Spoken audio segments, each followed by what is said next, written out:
I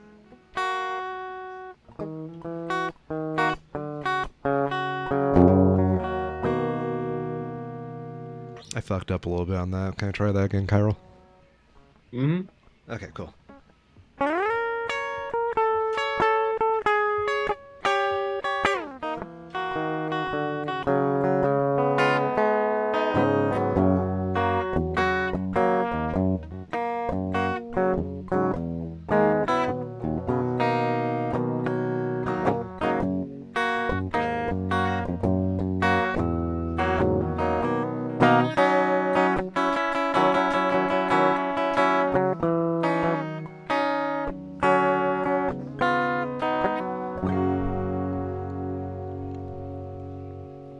And ladies and gentlemen, welcome to the Fuck Up in the Schmo Show. I'm Mr. Ryan. I'm a fuck up. I'm Cairo, and I was gonna say that line. Where are you now? I was. Why? Because it would have been funny. Oh, fair. I'm just glad one of us made the joke. Thank you. Thank you. Thank you. So a thing happened. Mm-hmm. Many things happened since we were gone. You know, I'll say this, right? It wasn't fun recording that episode of SCOTUS for me because I've just getting to political nihilism at that point. Yeah. That episode is fucking aged like wine. See, I feel like okay. Bury Yeah. the lead here. There was Yeah. an assassination attempt on former President Donald Trump. In case you didn't know already. What? But yeah, so the thing for me with, because there's rampant conspiracy in the wake of it, of Yeah. course, which makes sense to a degree. But the thing for me that I'm just kind of thinking about now that really dispels that in my mind is that if they wanted to use this as some sort of a smokescreen or a rallying cry or whatever, they would have 100% done it that week. Can you imagine Yeah. assassination attempt on the former president's life during the week of the 4th of July, and then you get to cover up all the shitty news that was coming out about the Supreme Court massively stupid decisions? It's just all upside. You know what? I'm with you 100% on that. That's really fucking observant. Now, I wager you this, right? Mm. Isn't it a little fucked up how a week after Biden gets the ability to kill on sight, Donnie gets shot at? Yeah, it really is. And it has been very funny, for me at least, seeing that type of conspiracy being spread around. To be able to see people genuinely respond with, well, the Supreme Court made that legal, so what do you want to do? It's Yeah, like, okay, dude. yeah. Like, if Joe Biden ordered an individual to attempt to kill a former president, that's legal. He can. That's law. That's an official action. Yeah. Like, you can't beat that. No. Maybe, I don't know. Maybe. Trying to look on the positive side of it, right? There's no I positive. think focusing on the overly pessimistic arguments that people have been making is both fatalistic and just wrong in general. It's, if you are taking that attitude at this point, you're just given up already. And I personally can't do that because I don't know. I just can't. I'm not gonna allow myself to do that. Not at this stage. It's fucking July. There's 4 months to go. That's a long time in the political space. Trump's not even the nominee for the Republicans yet. Neither is Joe, That's which is how- fucked up. Right. There's a long way to go in the political scale of things. It's just how fucked our American political world has gotten that the nominees are already determined at this point, and there's kind of nothing left to do but wait. So I really find those arguments just unnecessary, and I'm ignoring them because they don't help. if you're going to take that attitude, well, where do you want it to go from here? You're done. Throw in the towel already. Go home. No, I I can't agree. do that. Yeah. We got too long to go still. So I'm taking the positive perspective of this, right? Which is that maybe there's going to be some numbers of people who will see their presidential candidate be openly, hostilely attacked in a public space and have that prompt them to think, hey, this is fucked up. What can we do to stop that? And then from that, maybe realize that the Republican Party platform doesn't offer any solutions to that, while other platforms do. You're thinking like a goddamn adult. Stop that. I know, and there's not many of those left these days. Seriously, like, can we just kind of go on a little bit? Like, let's just talk about this because it's like it's fucked up that we've created these political platforms that have institutionalized this political nihilism, and that's kind of what that whole shooter was representing. Kid wasn't even fucking a Biden supporter. He was a registered Republican. 20 years old, registered Republican of the area, and taking shots at his own party's candidate. That is such wild polarization of what is considered acceptable. Dude threw away his whole fucking life. The kid, okay, let's do this, right? He's 20, right? 20 years old. He's never voted in a presidential election. Nope. No. He was registered Republican, so he did that fucking early in his voting career. Mm-hmm. He was 12 years old when Trump was not elected.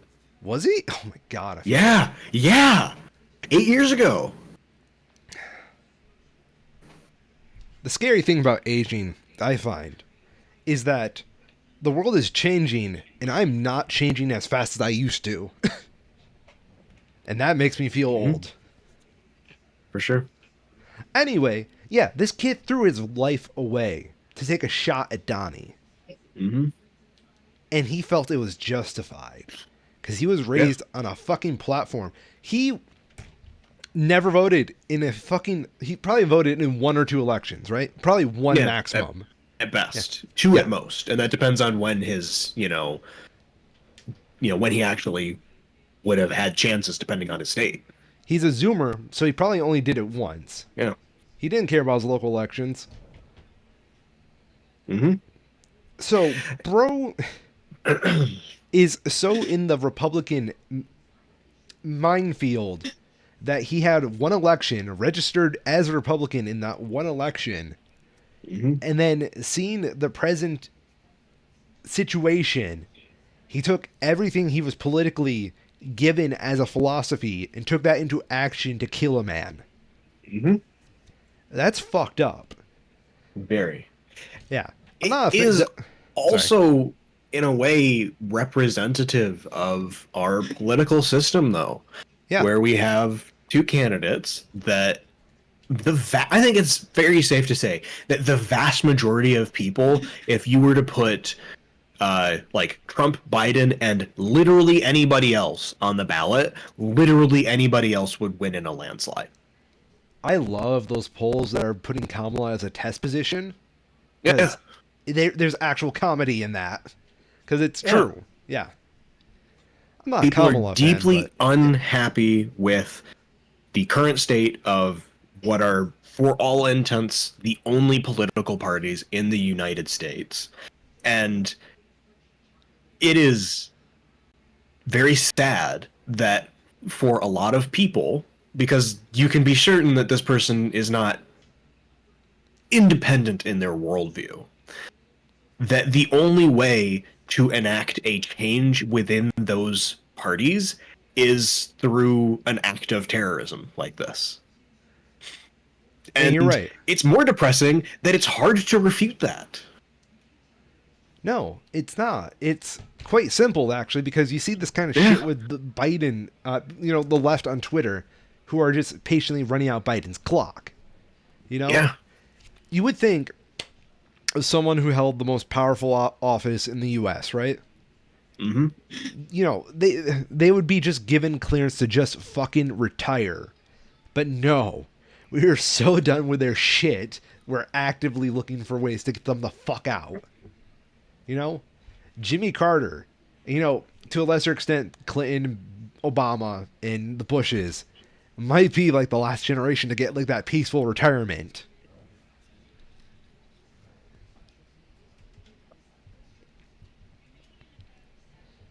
I don't know, dude. It's just so fucked. It is. That being said, right? FBI is probably tracking some fuckers because the Mm-hmm. memes Oh have yeah, been on fucking fire. the memes have been very good, Yes. and we're not going to be sharing any of them right now, though they're not that hard to find if you want to find them. But they have been top of the heap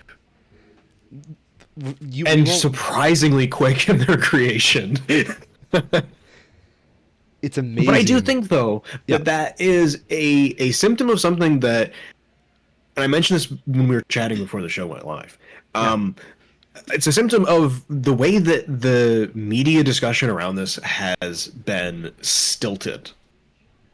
So, this is from the BBC's one of their headline articles right now on their front page, where the language that they use is charged, of course, because this is an emotional thing for many people that happened, but it is written in a way that is so emotional that it's almost lying. Ooh. Go on. The illusion of security and safety in American politics has been dramatically shattered. And then they talk specifically about Reagan in being shot in 1981 and how there's not been what is it? There has since then there has been never been such a dramatic act of violence directed against a president or presidential candidate. And while that reading is strictly true, it feels willfully ignorant of the reality of not just America, but the world at large. We had a former prime minister of Japan executed, assassinated just a few years ago. The husband of the former Speaker of the House of the United States was beaten with a hammer in his home. The fucking members of Congress themselves were the target of a mass shooting event in 2017.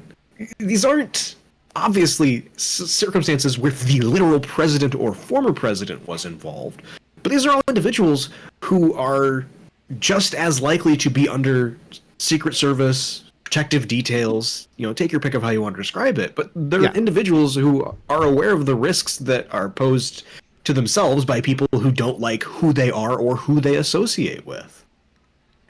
And while this is obviously an escalation of what we've seen as of late, the idea that it's somehow unprecedented or unprecedented in these times feels ignorant to how angry and willing to act many people are. No. Then, you know, I completely agree with you. I think there's this. I don't know how to say this without being put on a fucking watch list. There's a philosophy among the lower classes, right? Where Yeah. they are very angry at neglect. Mm-hmm. And Yes. they are very quick to action in these senses. And I don't want to just say this is like blame it on the media shit, but I do Mm-hmm. think a lot of like the fantasies we've been indulging in, especially like video games, fucking books, movies, and whatnot, a lot of narrative fantasies, all that shit about political intrigue, rebellion, and shit like that, vigilantism through Marvel movies and whatnot, taking justice in your own hands, Mm-hmm. they help create these self narratives. And I'm not saying like you get rid of them, then it's fixed. I'm just saying it's like a cultural thing that's very much implanted in everybody's mind at the moment. Yeah. Yeah.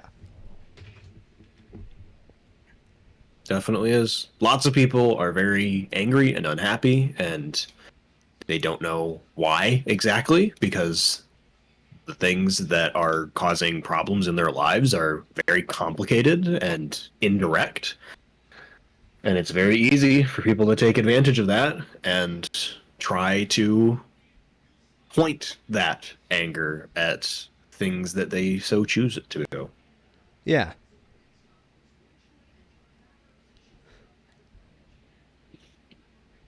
I concur entirely.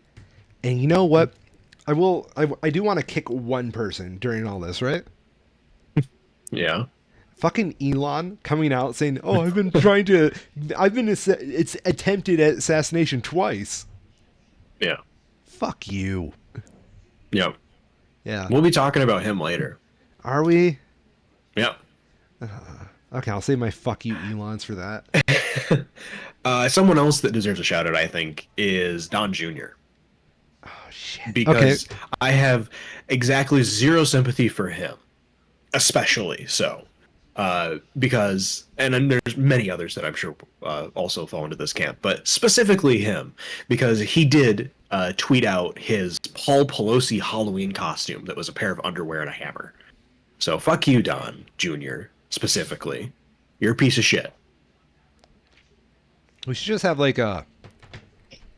Here's a esoteric idea for us, right? Mm-hmm. I want us to do the top 20 douchebags of the year at the end of the year. I feel like every year It'd be a should fun be. one. Yeah, you know? I feel like we talk Maybe a about. top 10 best and worst kind of Yeah, thing. yeah. Just because we talk about a lot of douchebags on this show, and when you have such specialized knowledge in douchebaggery, I feel like we need to warn the people. Mm-hmm. Yeah.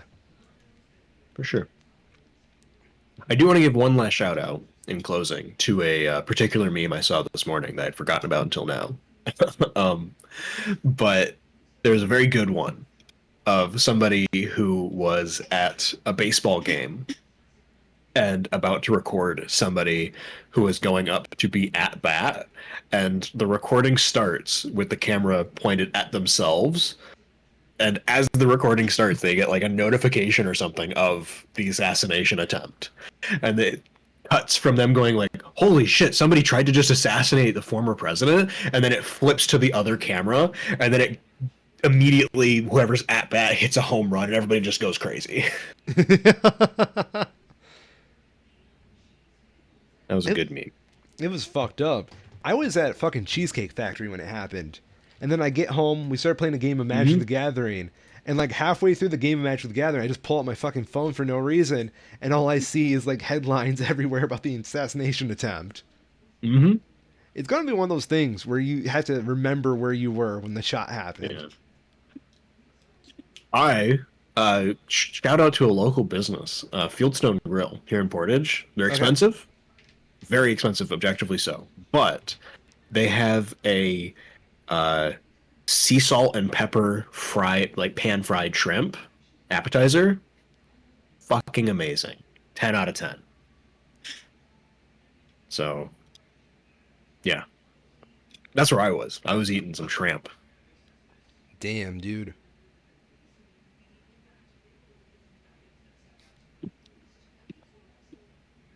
All right, though. Next up, Yo. we can save. There's actually quite a bit of entertainment stuff that we'll get into later. So I'm gonna slide this all down. I want to talk AI and how fucking useless it is. Yeah. Go on. Because it's hilarious. You shared this with me, the Goldman Sachs intelligence article, generative AI, too much spend, too little benefit. And yeah, turns out very true. Very enjoyed reading through some of these. Estimates that AI will automate less than 5% of tasks in the next decade, contributing only 0.9% to GDP growth. current AI tech isn't equipped to solve complex problems cost effectively, at least not one that's worth investing $1 trillion on.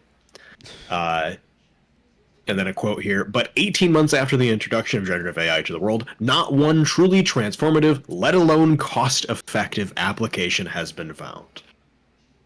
So I hope this is the death knell of the fucking absurd AI spend that's been happening over the last year, because it is ridiculous. Nearly $1 trillion thrown down the tube for something that doesn't even work, that nobody cares about. And I can't stress that enough. Nobody, the amount of people, the amount of interest that the average person has in using generative AI in their day-to-day workflow is equal to that of Google Glass. It really is the new Google Glass. Holy shit. Yeah. Yeah. Yeah. So Tech bros can't help but jerk themselves off over it constantly, and everybody else is just looking at them weirdly like, what the fuck are you doing? dude, like the thing with AI is like you can sell it pretty easily to someone who's not tech literate. Like I can see why this got big to like an ignorant audience. For sure. Yeah. And there's definitely going to be aspects of it that Yeah. are useful in the future, but it's not here today. Can we also Not without something like Microsoft's implementation that's just a gigantic security risk. hear me out, right? Yeah. What if it just gets rebranded in the future as what it really is, which is more just like language learning models? Mm-hmm. I'd hope so. Yeah. Just call it what it is, which is a tool that you can use as part of other stuff, Yeah. not the singularity or whatever the fuck they try and sell it as.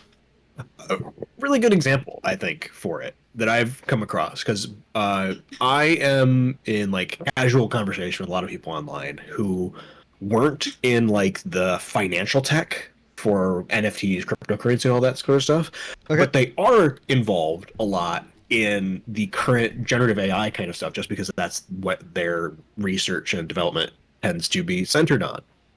And it has been very fascinating to see just the way that they talk about it.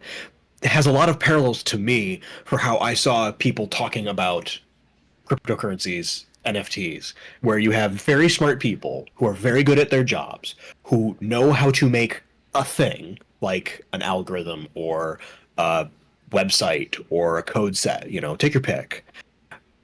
They try to apply it to something that they aren't as familiar with, whether that be finances, writing, language, art, and assume that because they know the one thing good and the workflows that they've developed for doing the one thing that they know, that they can just copy that and apply it to the other thing, whether that be finance or art.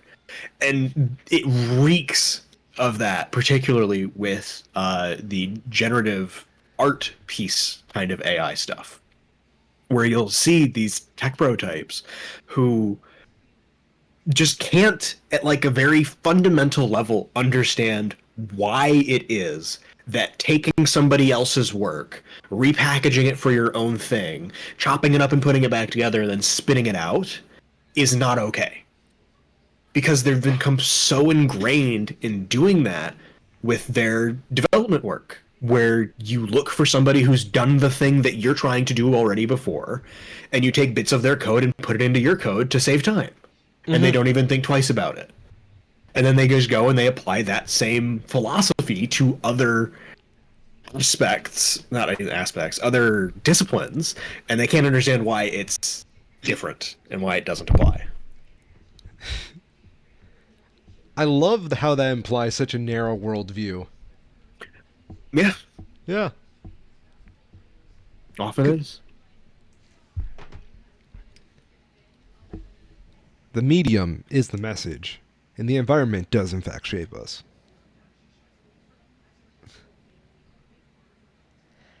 The other piece of like AI news I wanted to mention with this, though, Qualcomm traditionally has made smartphone processors. They, over the last couple of months, have made a big push to get into the laptop space with laptop grade processors made by themselves on a different architecture than laptop processors are typically made on. And their big marketing push for that is that because they're using this new architecture, it can allow them to leverage that in ways that the Intel AMD type architectures can't, particularly for AI driven features and battery life.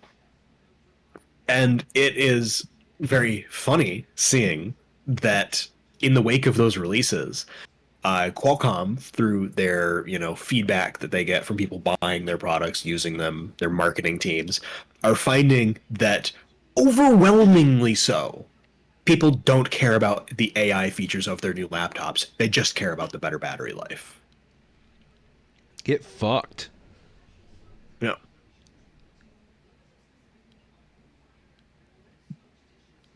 I mean, okay, let me put it this way, right? As a consumer, what would you need AI for? Hmm? Yeah, need? Not at all. Yeah, it's antiquated. It's always antiquated. Hmm. I think one of the I don't know the vast majority of like generative kinds of things. So let me start this over. The use cases I've heard for AI tools that are highly effective for people who are using them are also highly specialized. So, as an example, there is an AI tool I heard about for people who do music production that can pull the different musical elements of a piece of music and separate them by, guitars, drums, vocals, and it can do it in real time. Oh, so fun story about that, right? Yep. That is what they used to get the new Beatles song out. Right. Yeah. And So, that's it's not something particularly novel, yeah. but it is doing it in a way that is much more efficient than past techniques and has the potential to be more accurate than other techniques. But if you're not somebody who needs to be able to pull and isolate the guitar out of a song, you don't care. Yeah. No, I will say this, right? That is the only time I've ever been grateful for an AI because, quite frankly, it does a lot of cool things for music preservation. Mm-hmm. And I don't think the technology is fully there yet because there's a couple of problems I have with it here and there. Like, Yep. if you, like, let me put it this way. So, do you know the story about Now and Then? Very broadly, but I'd be willing to hear it again. I was about to say, I'll say this for Yeah. the audience. So, Now and Then, the last Beatles song, that was a demo made by John Lennon. And the basic idea was when he recorded it, it was just at home. It's very shitty audio quality, and it's something he would have finished later at a professional studio. Well, then he got shot. And then, so Paul McCartney, while trying to kind of preserve his friend's legacy, finds Now and Then, and he wants to turn it into a more of a full song. And George Harrison gets involved. But the problem is, they spend literally. When did John Lennon get shot? Like in the fucking 90s? 70s? Sounds right. I Awesome. can double check. Yeah. I will say 70s. They spent 50 years trying to get that fucking song demo quality better. They would December literally 1980. 1980? Okay. 1980. Yeah. So we'll say 40 years. 40 Yep. Yeah. years of going in and out of a studio to get this audio quality better. I've heard the Now and Then demo. It sounds like shit. It sounds like I recorded it in my bedroom. It is not professional, but when they did use the AI to, what the AI really did was just kind of recreate John Lennon's voice without the noise floor, which is all the background noise and distortion and shit. Mm-hmm. I don't hear John Lennon's voice that well in the Now and Then demo, and they have Paul McCartney singing along with him to kind of expand out those tones, and it's quite good because Paul McCartney's a good singer. But at the same time, so much of that it's almost like a Ships of Theseus scenario, where they do get the enough of the original recordings out with the AI, but the main problem is like the AI doesn't have that lush sound to it because it's just doing a very condensed, compressed copy of the sound. And if you listen to the demo versus the finished song, you'll find that a lot of stuff was re-recorded and layered on top of the original, like, bare bones demo to get how it sounds professional. Which, again, is just, to me, why AI is not fully there, because it doesn't have that way to expand the harmonics out of it.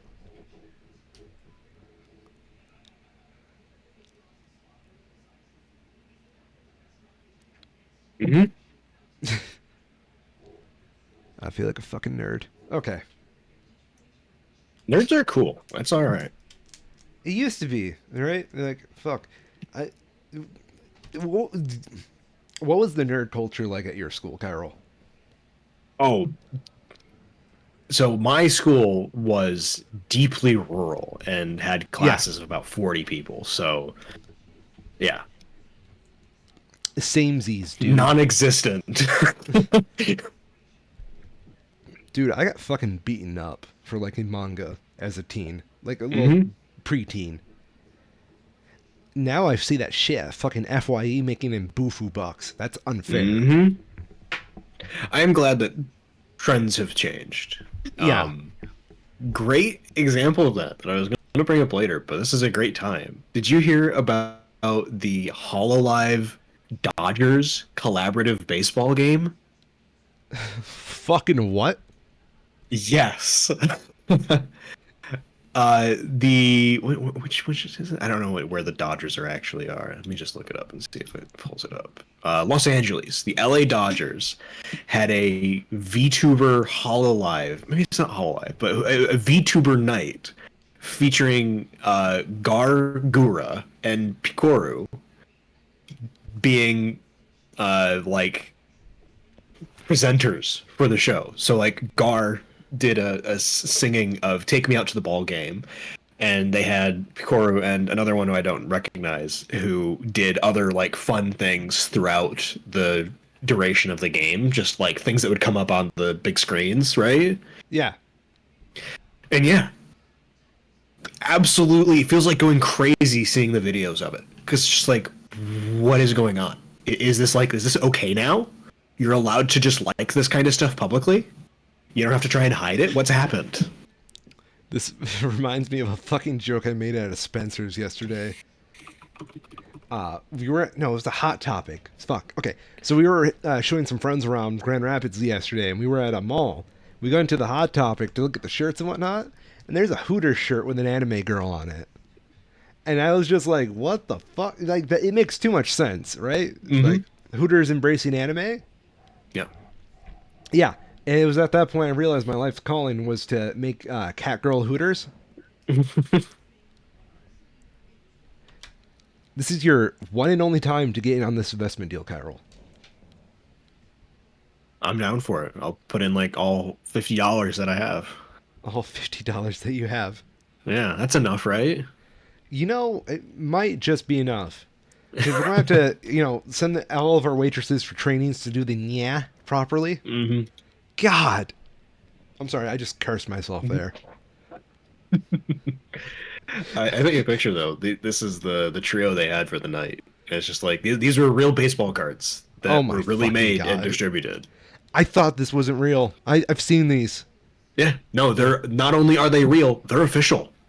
Oh my god. So hear me out, right? Very Cat Girl, surreal. Cat Girl Hooters. It's going to open up. You open the door, and it's going to have like the yeah sound go off. Sure. Yeah. And we're basically going to make a system where you've got to have that sound go off at least like once an hour. It's like the way that they do like what the hell was it? With the Rainforest Cafe.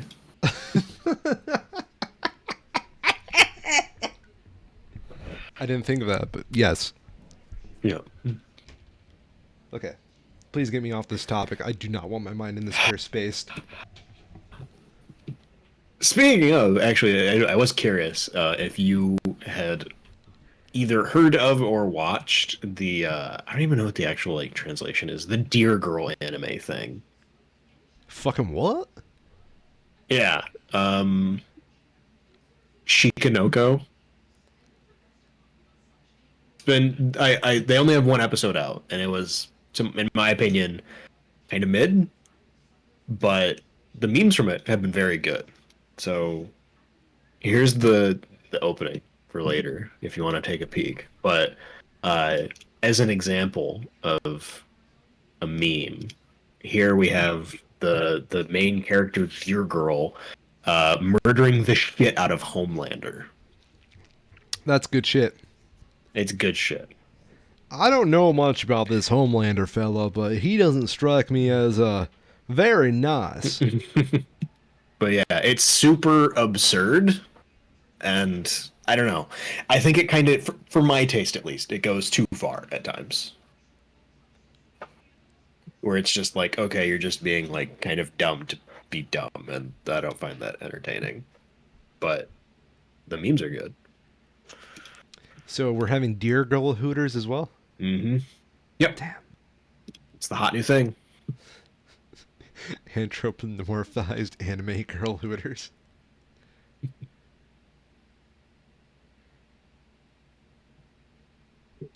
So, mentioned, we're going to be getting back to Elon Musk, and that time is now. Report came out this week by Business Insider that Tesla has been basically lying about the capabilities of their full self-driving software. No fucking shit. They have been using human annotators to prioritize the driving experience of, obviously, Elon Musk, but also influencers who they know have bought their vehicles and are participating in the full self-driving betas in order to make their experiences better. So they're taking a very select sample pool to just Yes. say, oh my god. And they would go through and like manually annotate the routes that they would see these people regularly driving on to make sure that the car worked better on those routes. So you're even saying, like, unless you have certain driving habits, the self-driving car is going to actively fight against you. Not to that extent, but a good example I saw for it was that almost all of the self-driving softwares are very good at dealing with unexpected situations. You know, the extremes of driving, because that's what gets headlines if something goes wrong, right? Yeah. Like your car forgets where the road is and drives off the road, or a child jumps out in front of you and it doesn't brake quick enough because it doesn't recognize it's a child. Very good at those kinds of things. But it is completely inept at times at very mundane experiences, like merging appropriately and at the right time. There was an example of recently of I think it was like a Waymo test car that was pulled over by the cops because it was driving the wrong way down a one-way street. Oh, hell no. And it just didn't realize, probably because, road signs kind of suck, right? We had a tornado come through here almost 2 months ago now. And there's still signs that haven't been fixed because, people are generally able to figure out what the fuck's going on, even though the sign's been tipped over and smacked out. That would scare me around Grand Rapids, especially downtown, because downtown has a lot of one-way streets. Mm-hmm. And I severely doubt any influencer with Tesla has driven these downtown streets. Mm-hmm.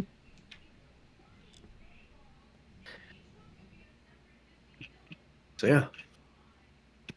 Seems like Tesla and SpaceX and all of Elon's companies can't help but, cut off their nose to spite their face, very literally, right?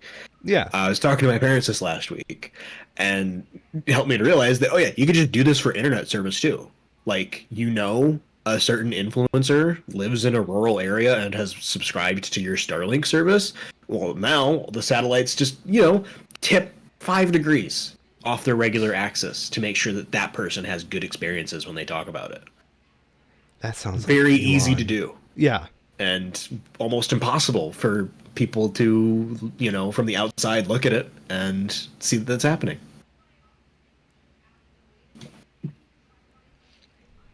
So when's the Better Business Bureau getting involved?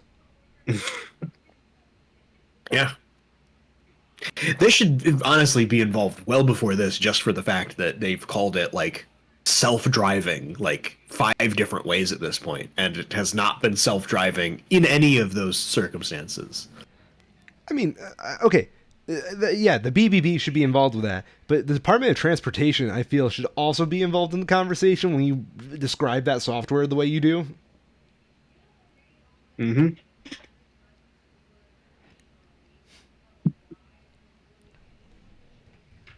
Have you seen that video of raccoons trying to take a shit in a Cybertruck because they think it's a dumpster?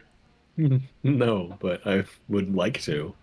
I found it on Twitter earlier this morning, and then I got that refresh of death, and then I lost it Mm-hmm. forever. I think Elon may have deleted it. Wouldn't be surprised. Damn it, Eli. Last piece of sort of real news I wanted to talk about uh, was the, not even really at this point ongoing, but just continued frustrating circumstances with Yeah. regard to the ceasefire discussions that have been happening between Hamas and Israel, and I how, yeah, Yeah.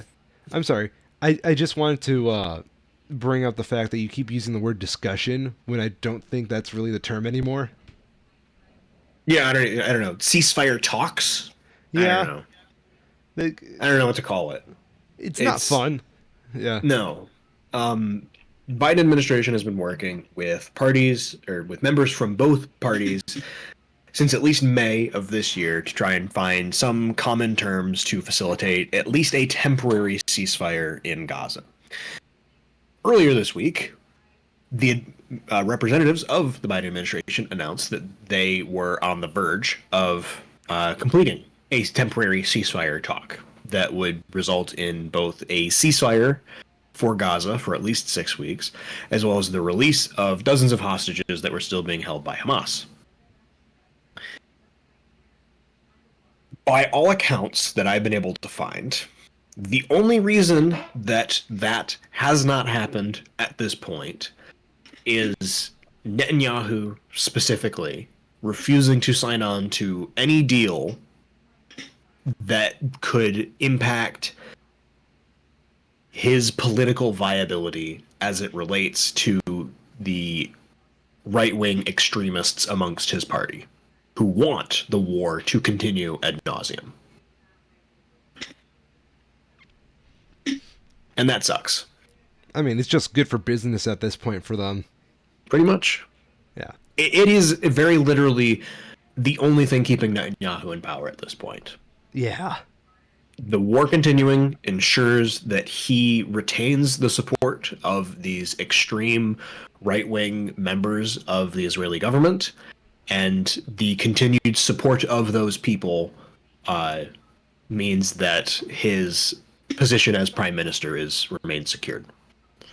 But we have had multiple statements from negotiators from Hamas and negotiators from Netanyahu's own government give public statements saying that they are in favor of the proposed ceasefire and ready to sign on to it, even as early as 1:35 p.m. today, in the wake of more airstrikes in Gaza by Israel. Representatives of Hamas confirmed they are still in favor of the ceasefire agreements as they were previously, negotiated already. But Netanyahu's not on board. And because of that, they are stalled. I mean, do you really need his permission for a ceasefire? Apparently. It sure seems like it. Yeah. Fuck On yeah. the topic, Yeah. I watched a really good video from a person who's typically a Magic the Gathering content creator. Um, Humans of Magic. They do a podcast called Humans of Magic, where they interview members of the Magic the Gathering community on a variety of things, including their own experiences, things that they have expertise on outside of Magic the Gathering, etc. And a couple months ago, they did an interview with community member Spice 8 Rack, titled "A Primer on Israel Palestine," and I highly recommend it. It's fairly long; it's a little over 2 hours, but the introduction aspect of it, in particular, was really helpful for me to find some better resources to inform myself, and just that aspect of it was invaluable.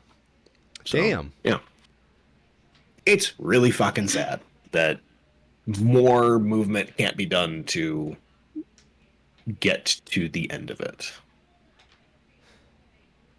I mean, I'm going to keep my mouth shut because I have no positive feelings towards any of it because it's Yeah, depressing. yeah. Yeah. And My opinion starts and ends at I would like people to stop dying. I told you about my two-state solution, right? Mm-hmm. Okay. For those of you out there, the two-state solution is this, right? You take everybody who doesn't want to fight, you put them in one state. Take everybody else that wants to kill each other, put them in another state.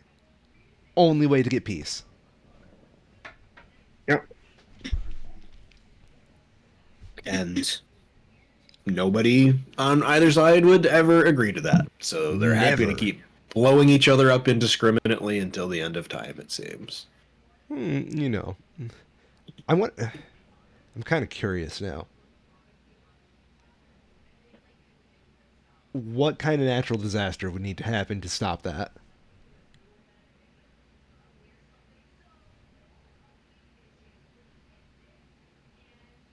No clue. I don't know either. I'm not sure there is a single one that could do that. Because I'm like, the reason I say that is like it's an actual like metaphor for like an act of God, right? Right. But literally, a lot of these fucks are so tone deaf, and they're like, But who's got? do you need to pick one for this kind of situation? I think they do, or they would think that. Okay, let's go third party, right? Third party god. Third party Zeus, God. get over here. Oh, I was thinking Hindu. Hindu? Yeah, that's fair. Ganesh. Ganesh comes in.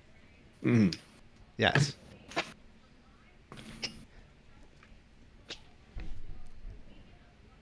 Well, no. Okay. In much more serious. Yeah, go ahead. I was gonna make a joke. Yes. Oh, I was going to make a joke too. You can go on. Yours is going to be funnier. I was gonna say, in much more serious news, let's talk about Marvel movies. Oh shit.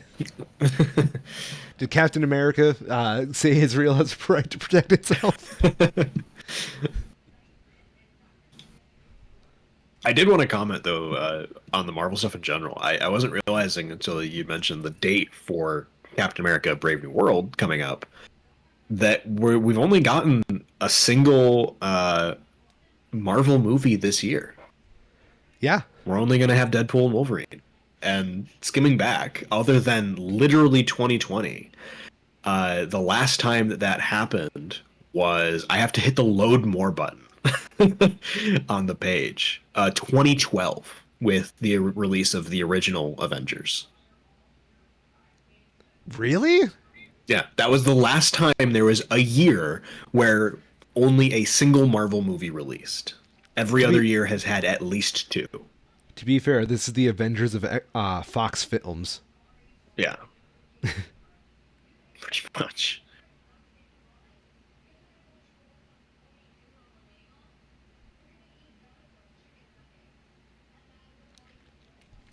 Oh, here's a good one though.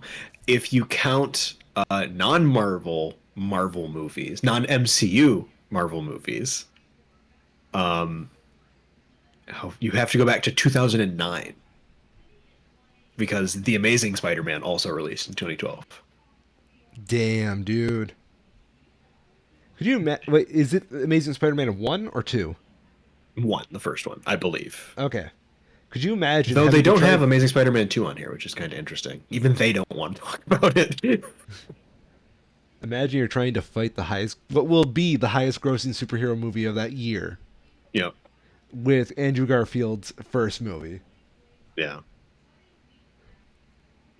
Oh, I see what it is. These are the movies that they have on Disney Plus. That's why they're here. So they must not have Oh, Amazing Spider-Man 2 on Disney Plus.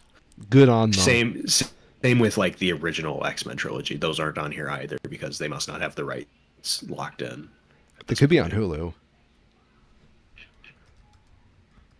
Makes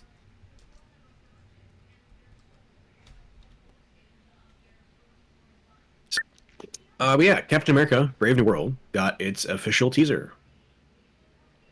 Harrison Ford's running for president. Yeah, I had to do a double take on that because I was like, wait a minute, Ross? Isn't he already a guy? Yeah, And was reminded that, oh yeah, William Hurt passed away in 2022. Very, very unfortunate. Um, Kind of strange though, because they have a shot. Let me see if I can find it real quick. It confused me a lot. The way that they have, yeah, this here, Harrison Ford's like completely shaved on one side of his head, which is just a weird decision for them to go with stylistically, because Thaddeus Ross was always very straight edge, former military kind of thing. So I'm not sure what the hell's up with that. that's a young man's haircut too. Yeah, some Zoomer shit. It's especially strange though because if you look like here we have normal Harrison Ford, Yeah, and then we have Zoomer Harrison Ford. I hate that haircut on him. It's really bad and looks bad, but he doesn't have it in other shots though. So like, here's another one of him with that side of his head, and it's just not there. So maybe this is supposed to be like some later scene that they've pieced together at a weird time after he's doing the Red Hulk stuff already. It must be. And he's like losing his hair or something as a result. I don't know. It's very weird.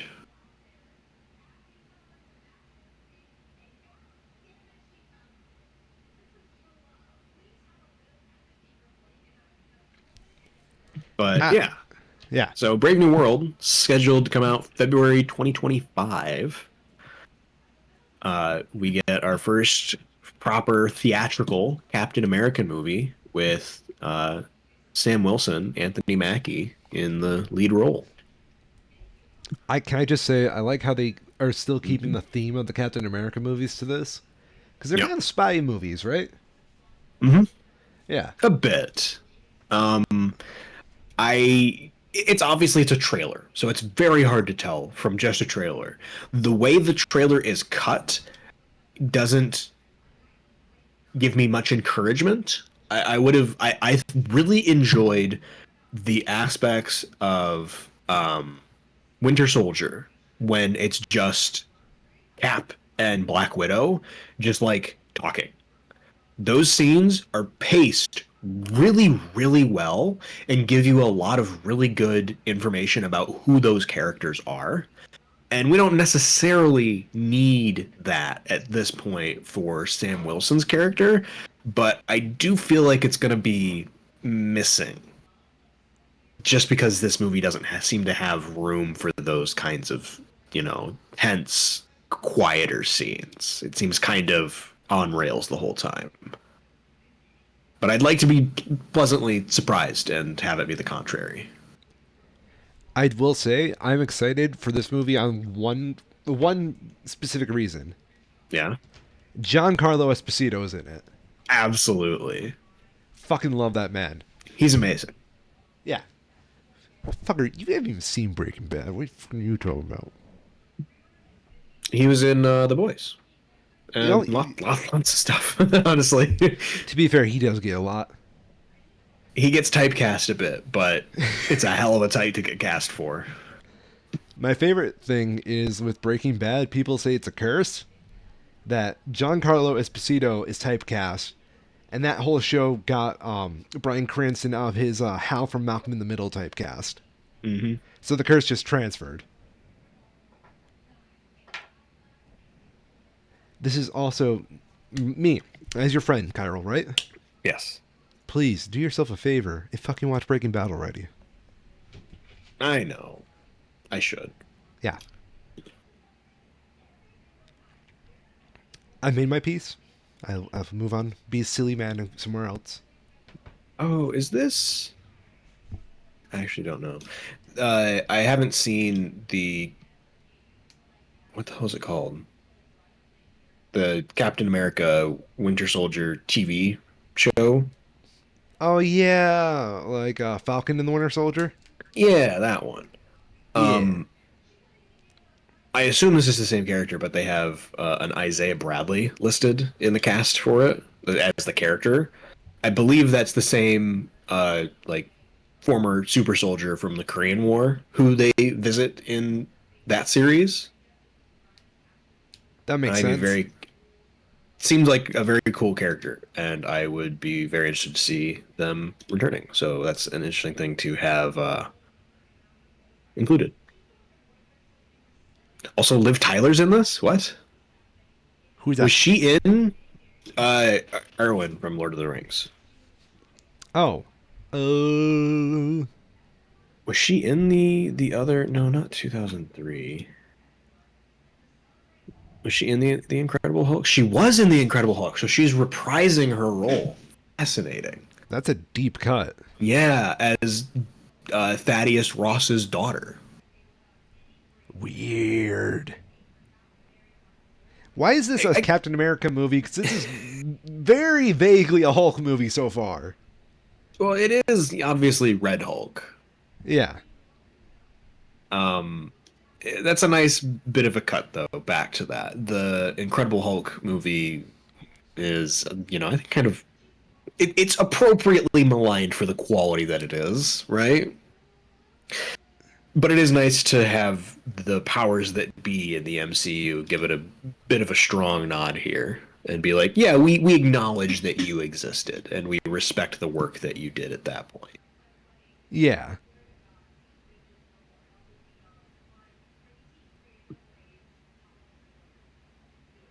But yeah, Harrison Ford as Thaddeus Ross. I am yet to be convinced of that being a good casting. You know, if we didn't. Especially with if Yeah. it didn't have the Red Hulk aspect to it, I think I'd be fine with it. But that feels very weird. I have to see what it looks like before I make Yeah. a Yep. judgment. Is this just going to be Red Harrison Ford? I might be a little upset. I don't know. I think it's reasonable to assume that they would use the same CG practices that they've already developed for the Hulk, just, red. Yeah.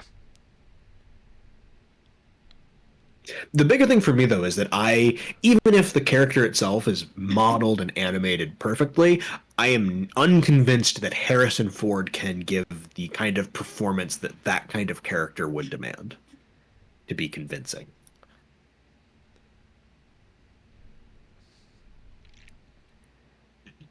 I want to know what causes him to take a Hulk serum. Well, we parallels to reality.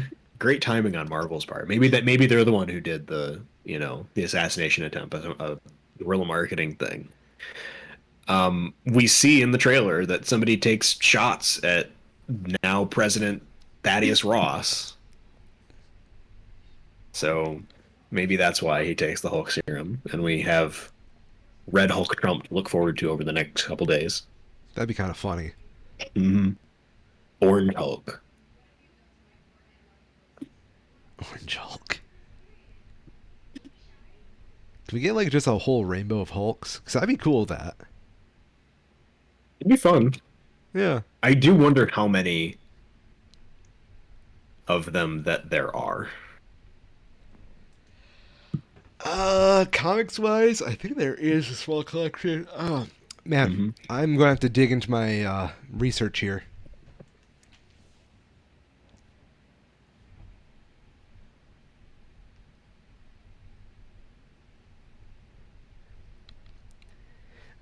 What else do we have on the table? Before we get into new releases, I wanted to talk about movie that I've been kind of like side eyeing for a while that has a release date now of June 25, 2025, just called F1, Oh the yeah. Brad Pitt Formula One movie. And there's not really anything to speak on it at this point, other than the fact that we have a bit of a glimpse as to what the budget has ballooned to. And it is kind of disgusting. How I'm gonna do a disgusting are we bit of, talking about? I'm gonna do a callback here. Uh, 5 monster trucks.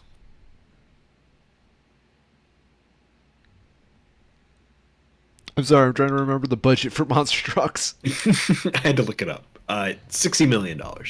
God damn.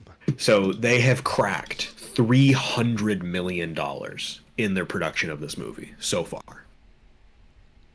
That's no marketing. That's just the budget for the movie.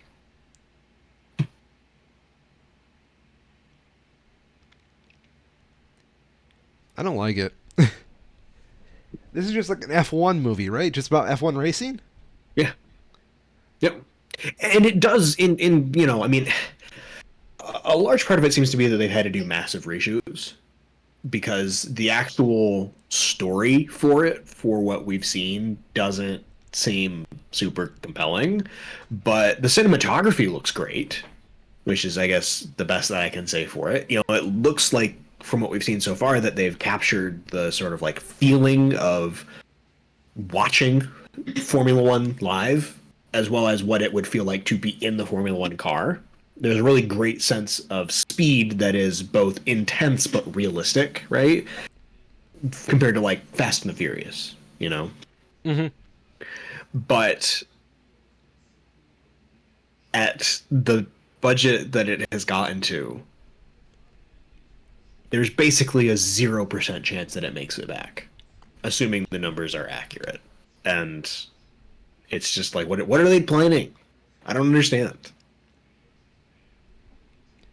Damn, they're going to cancel Formula One for not being profitable.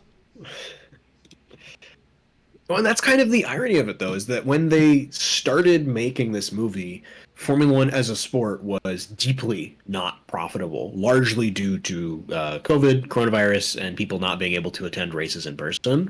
Okay. But in the years since, the teams who are involved with it have been making disgusting amounts of money year over year.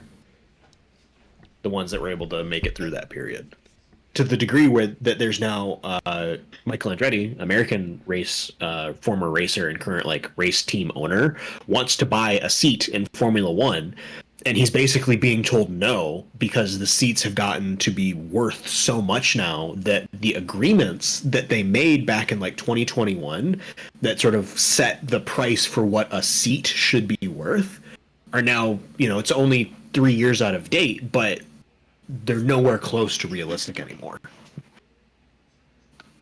Oh.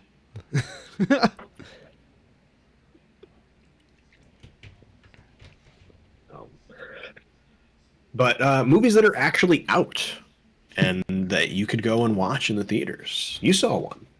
I did.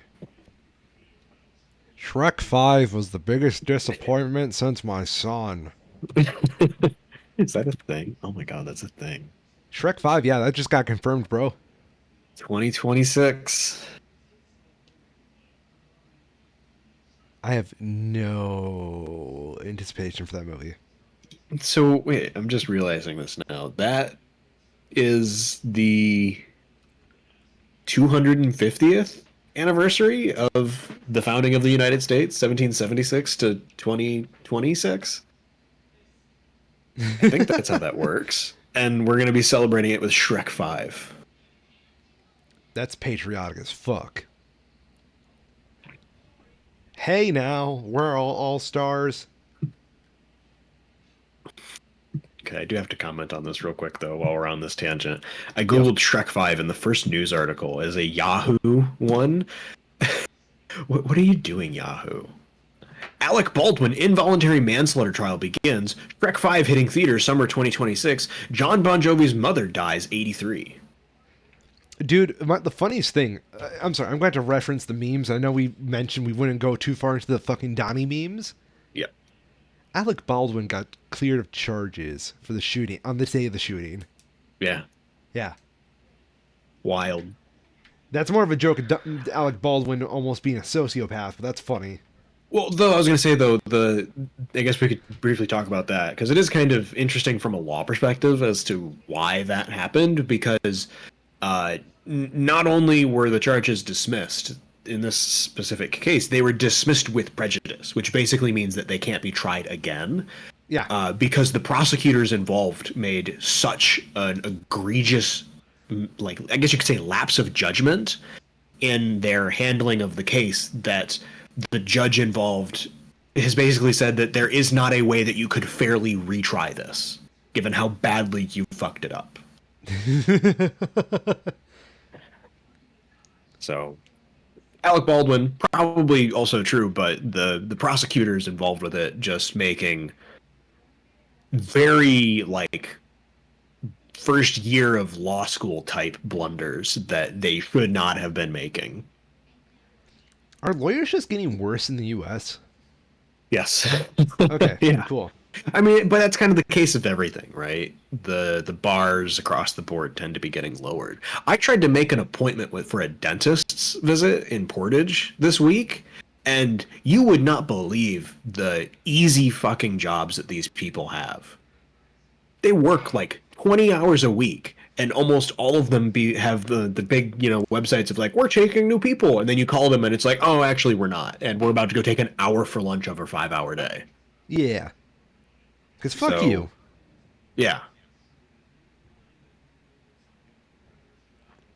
Yeah. To be honest, I kind of hate dentists. Mm-hmm. I acknowledge them as a necessary evil. However, Yep. I don't have to like them. No.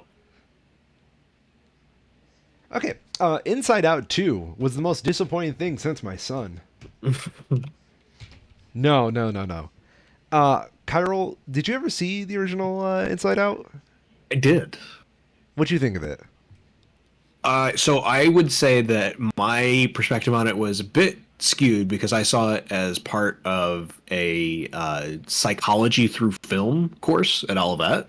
Oh, cool. And from that perspective, it was really interesting, but was kind of colored by that perspective as well as like a learning kind of thing. But it was fine. Yeah.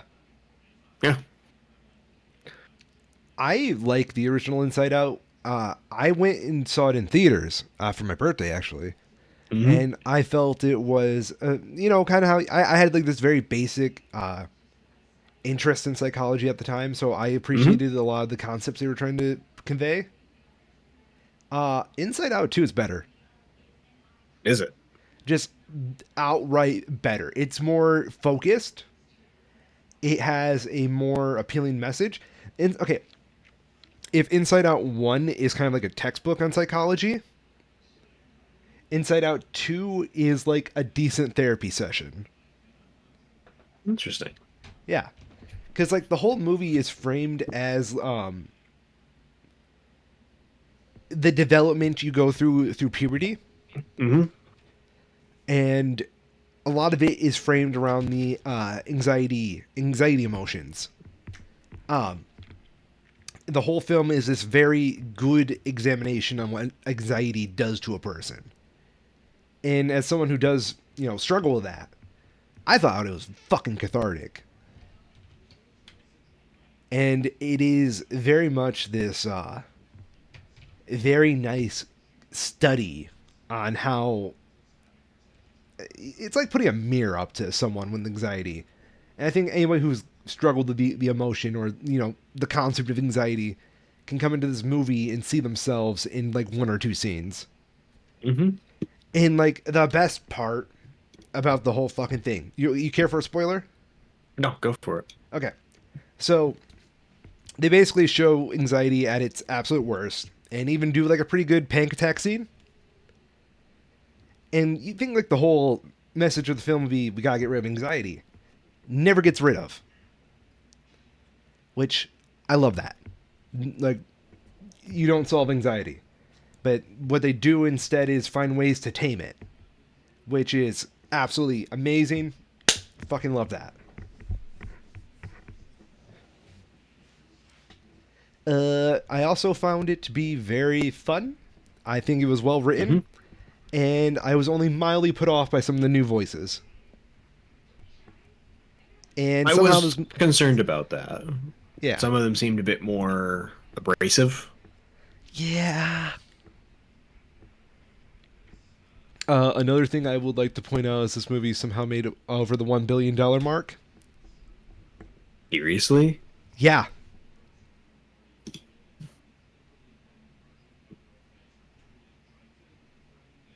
Gotta look this up. yeah. Look it up. It beat Frozen.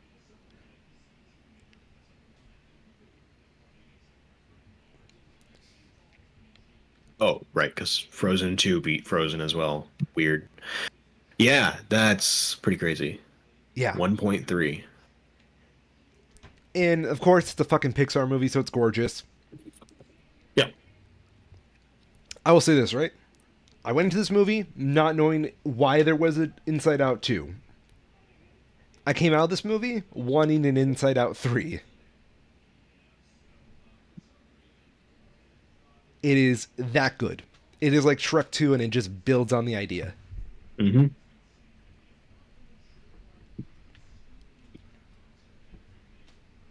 I'm curious, trying to look it up right now. Okay. Substantially less. Because there's another children's-ish movie that we're going to be talking about that was released. Oh. Oh. I know the one. It's not on the top 200, at least, I give you that. You But I want think to just... it does come up pretty closely after. Yeah, let's get it over with. Despicable Me 4 released this week. Last week, technically. Despicable Forever.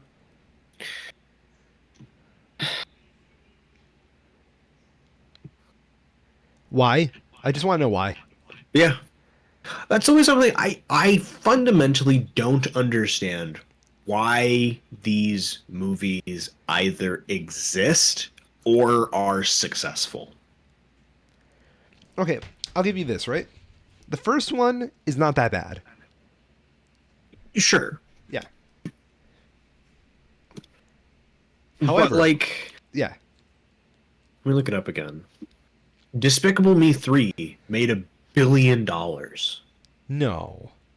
Why? Why? I don't understand. Because Gru got a brother. Actually, I'm curious because and this is part of what I don't understand about the franchise, right? Despicable Me 2 made 970 million. Despicable Me doesn't even show up. It's like 50 places lower. It barely cracked 500 million. And Despicable Me 4 is obviously has quite a bit to do in theaters still, but is on track for similar numbers.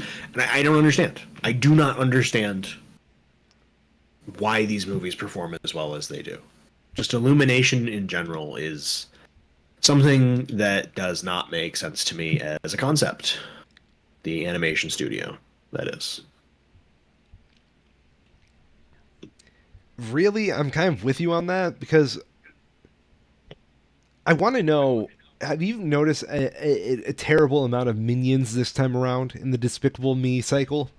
Yes. Have you? Oh yeah. I have not. I don't know if I'm just blessed. I don't know. I've seen quite a few movies the last couple of months, more than I normally would, and the Despicable Me trailer played in many of those, and they were omnipresent in the trailers, at least. Well, of course. Why do they have a thing minion now? Yeah, I don't know. That's just Ben Grimm. It doesn't make sense. I don't know. I just don't understand. Maybe I'm too jaded for it, I guess is that maybe the answer. But like I seen the trailer and people are just like fucking rolling over it in the theater, laughing their asses off at like the most banal of jokes. Is that I don't know. Minions Vor on the fucking On the poster? Yeah, is that Minions Vor? Yeah. I think Oh that god. counts. That's Minions Vor. God damn.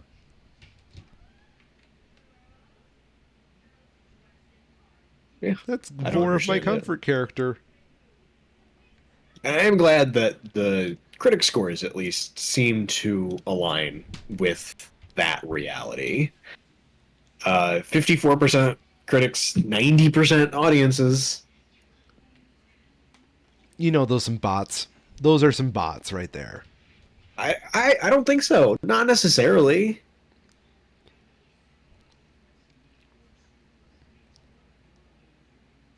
I don't know. I feel like there's a bot. There's gotta be some botting there. I refuse to believe came in at least a 90. I would think a high 80s at most. Oh, this is great. I'm actually really glad to see this. Adam Ollinger, Adam Does Movies, YouTube creator, had his review posted here, and I entirely agree with this. A fresh or rotten review for a Despicable Me movie is essentially pointless. Families will go regardless. It will get the job done for kids with an ADD approach to storytelling fused with a manic amount of noise and visuals. It is exhausting. Yep. Yeah, I like that a lot. Another good one here, Danny Mitten, Houston Community Newspapers. I'm sure that Despicable Me 4 will make a decent box office, but much of its business is going to be from audience members who wish they were in another room while watching. So once again, we get a film that falls short when it really doesn't have to.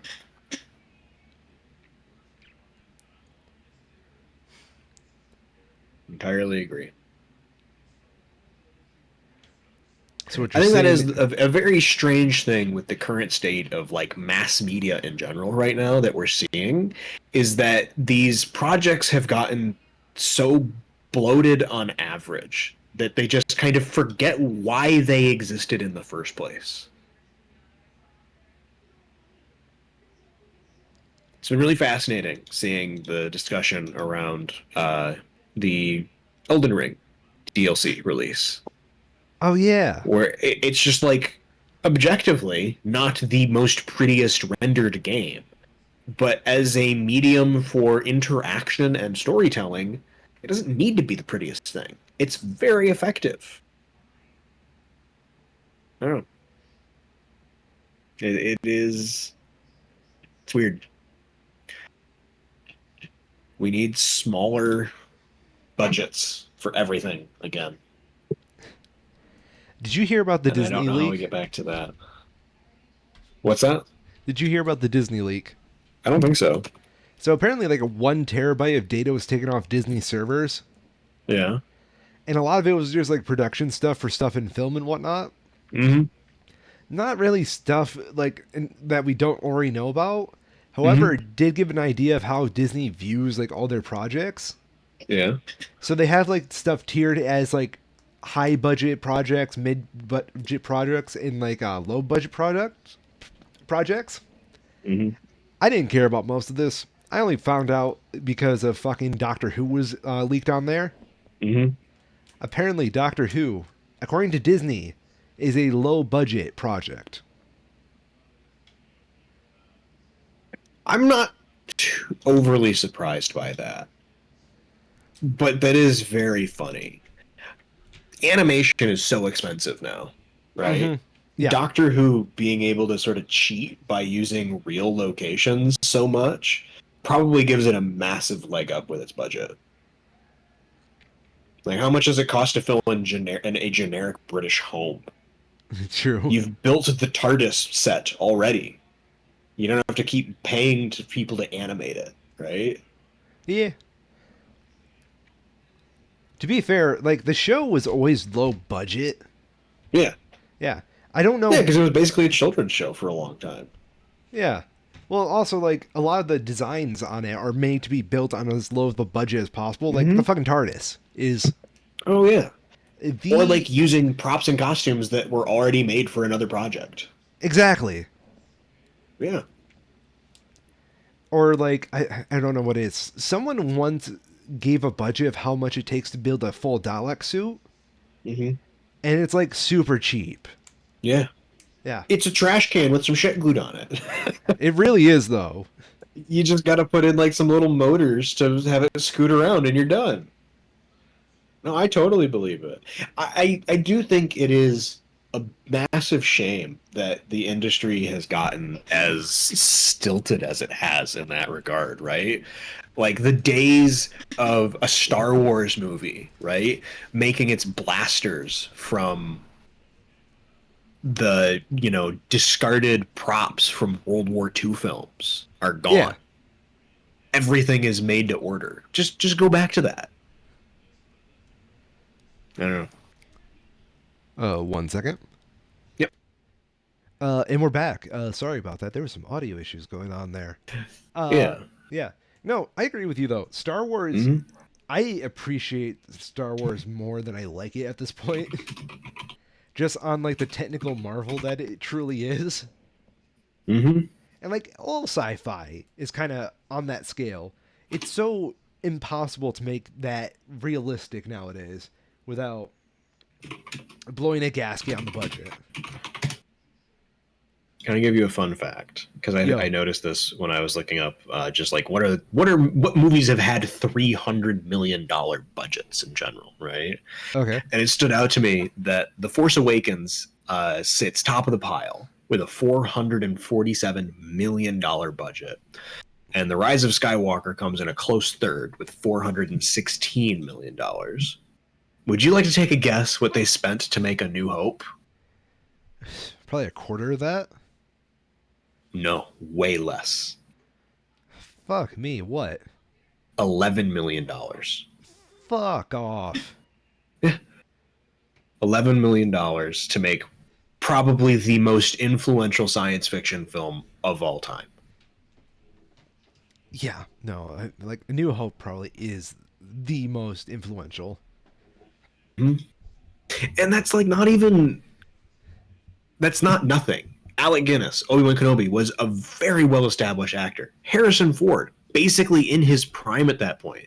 It's not like they're doing the Marvel thing where they take talented no-name people and bring them up to stardom. These are established career actors working with industry professionals. They were just really smart about how they spent their money. We need to go back. Something was broken and needs to be fixed. I think it's the economy, dude. I don't know. I feel like if it was just the economy, we'd be seeing more cheaper movies. But that hasn't happened. You're right. You're right. I guess a large part of it is probably that in general, the companies that are producing movies now are massive conglomerates that are extremely risk averse. Whereas 50 years ago, people who were making movies were filmmakers who were willing to take risks because they believed in their own artistic visions. And kind of the same thing is true in the video games space, right? Where your EAs and your Activisions can't afford to have a bad quarter, so they churn out schlop that they know is going to make them hundreds of millions of dollars in microtransactions, rather than, the FromSofts, the Larians of the world that are happy to do the thing that they know they're good at and do it at a cheaper dollar and probably make less money or less consistent money.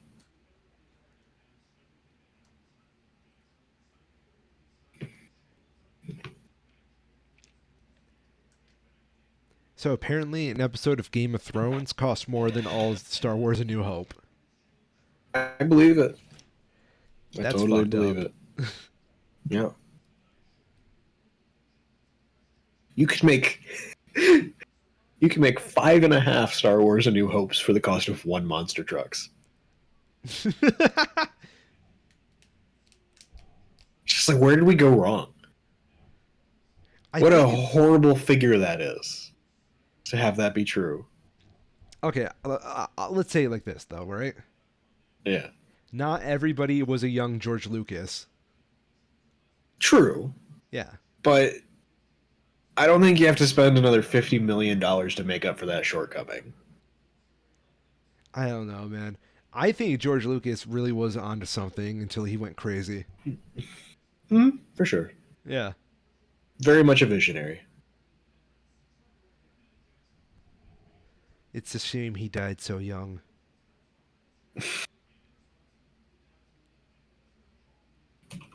How old is he? I don't know, probably like in the 70s? Younger It's than weird. the If you presidential Google Lord, candidates. if you Google George Lucas, it comes up with George Lucas, politician before the filmmaker. Oof. Well, He's 80. 80, okay. George Lucas could run for president. Yeah. Would you want George Lucas for president? No, but I'd take him. How much worse can he do, right? Yeah. Like, he does lots of philanthropy, so that's fine. I don't know. He just puts bad CGI in like all of his press conferences. George Lucas becomes the president by executive order, declares that the national anthem must only be performed by John Williams. Yo, he would have that happen though. He would, Like, I'll take a and nobody would rearrangement complain. of the Star Spangled Banner by John Williams. Hey, John, I got a job for you. Mr. Williams, it's time to serve your country.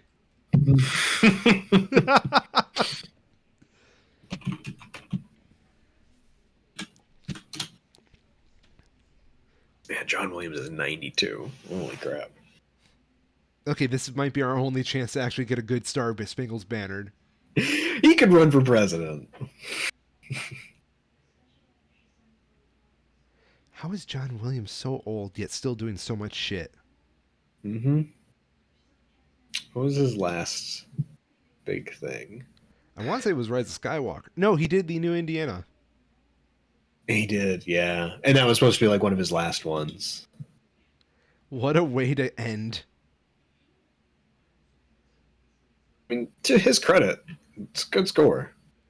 It really is, though. Movie's kind of mid, but it's a very good score. It's so weird because he's going to be like, John Williams, and I'm saying this as a musician, right? Mm-hmm. He is the last of a generation of composers. Mm-hmm. And it's going to be a sad day when he dies because that's a lot of American musical identity that's going with him. Yeah. Yeah. Massively influential. It really is. I cannot get over him. The thing was Like between him and Hans Zimmer, it's like that's the scape of Hollywood today. Well, Hans Zimmer's not exactly a great person, so I'll No. give it all to Johnny Boy. How dare he be German? Do you not know about Hans Zimmer's like internet history? No, but I'm sure it's egregious. The dude just like picks on young composers online. Oh, yeah. Yeah, he's a bully. It doesn't surprise me too much. There's a lot of very pretentious folks. He does okay. Another thing is, it's even debatable how much he does of his own scores now because he has so many assistants. Oh, interesting. Yeah. Yeah, I cannot get behind Hans Zimmer whatsoever. Hans, I know you're listening to this because you're a shallow fucking prick. Fight me. We're not going to do a musical duel because I don't want to have to face your 50 fucking assistants. We're going to go into the ring with boxing gloves.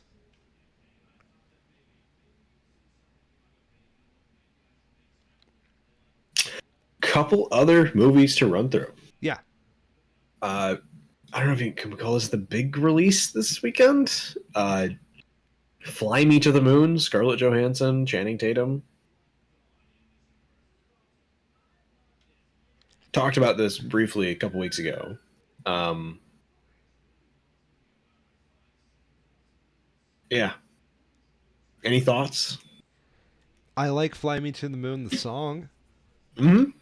Fly me to the moon and let I can't sing at the moment. Fly me to the moon and let me play among the. Is that song in there? Oh, I doubt it, but Damn. I don't know. If they can, I'm sure they licensed it.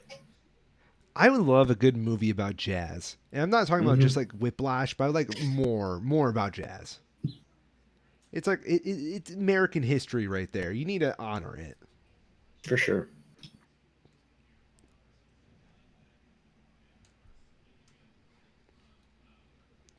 Yeah, movie seems to be doing fine by objective metrics, but I don't know. Just as a concept, I find the whole thing very, very strange. I kind of Especially the agree. casting of Scarlett Johansson.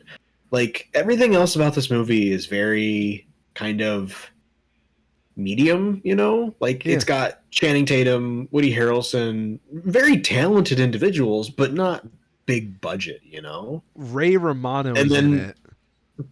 yeah, and then Scarlett Johansson is up there as the lead, probably soaking up half the budget. Like what's going on?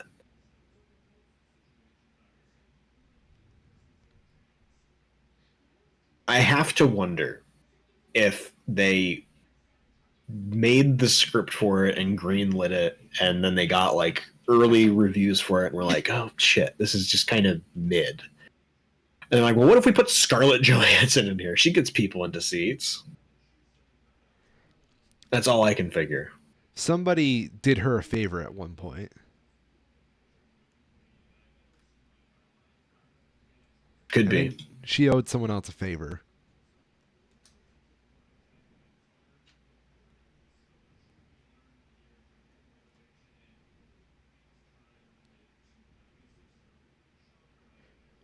Oh, apparently, did you know there's a forum for JohnWilliams.com and they bash on Hans Zimmer there?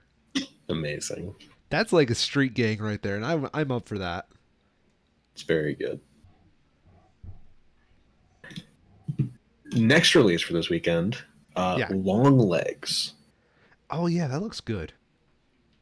Yeah, it's doing very well critically. Audience scores are much more mixed, but I didn't realize, or maybe I had just forgotten that Nicolas Cage was involved in it. Yeah.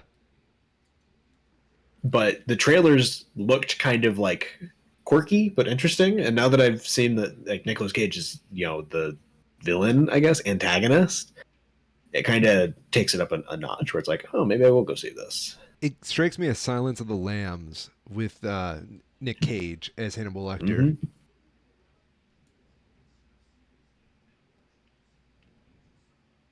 Saturated in disquieting mood while leveraging a nightmarishly gonzo performance by Nicolas Cage, Longlegs is a satanic horror a satanic horror that effectively instills panic. Curious what the negatives are. The legs weren't long enough. Feels like a slightly curdled amalgam of a lot of other better serial killer movies. That's fair. A thrilling crime procedural without the unnecessary and thoroughly convenient supernatural mumbo jumbo would have made this a whole lot more terrifying than it already is. Weird. Another similar critique. Frustrating, though, is how the movie revels in its own ephemera. The more time it gives the viewer to get ahead of the story, with certain capital R revelations telegraphed way too far ahead of schedule. But does seem to be very effective as horror, though, so they got that part. Hell yeah. Last release that I have on the slate for this weekend, Sing Sing. What's that? Let me read it. Divine G, Coleman Domingo, imprisoned at Sing Sing for a crime he didn't commit, finds purpose by acting in a theater group alongside other incarcerated men, including a wary newcomer. Story of resilience, humanity, and the transformative power of art. Notable, because I did see this come up a couple of times last couple of weeks, but reviews are out for it now, and it's sitting at a 97%. 97? 97 for critics, 92 for audiences, though audience fuck? scores are very limited still. Okay.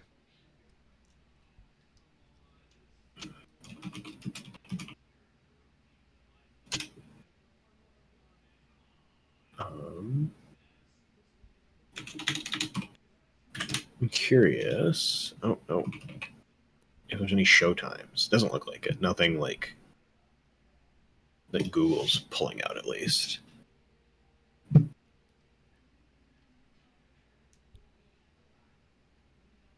Opening in theaters, invalid date. So something got confused. Ruh-roh. Limited release, I'd imagine, then.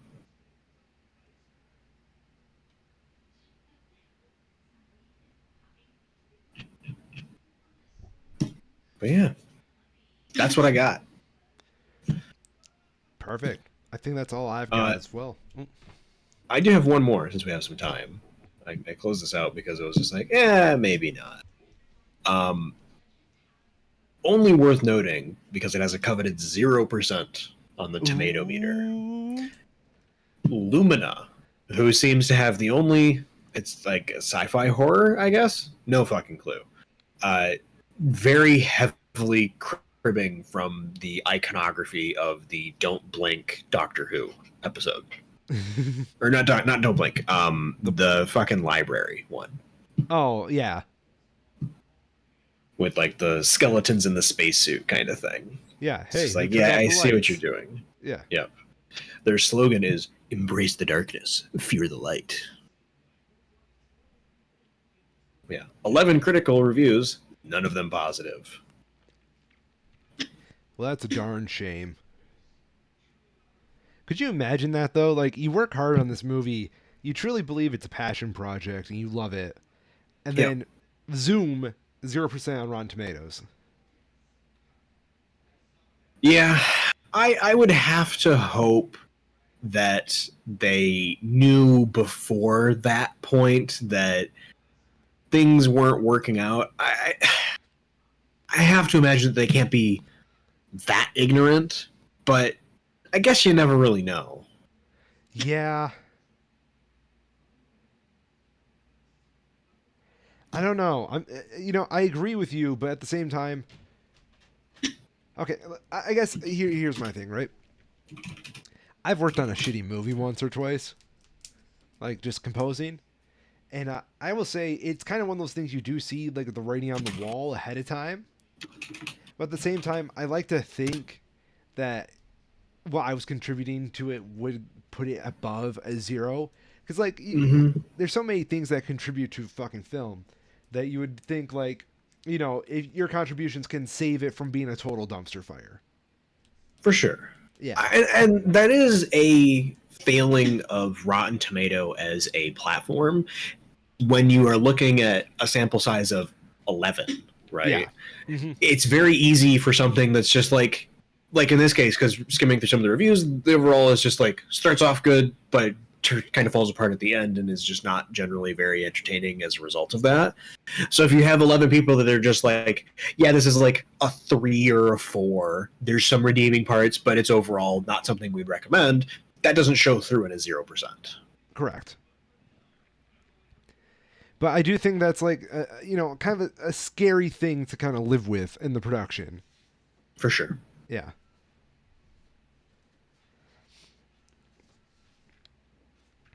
Anything else for the show today? That's all I got. That's all I got too. And I'm the Mr. Ryan. I've been a schmo. And I'm Cairo. And I've been a schmo. And Donnie, if you want some like assistance, I'll take you over to Claire's and we can get like a nice cover for your piercing. Hit me up.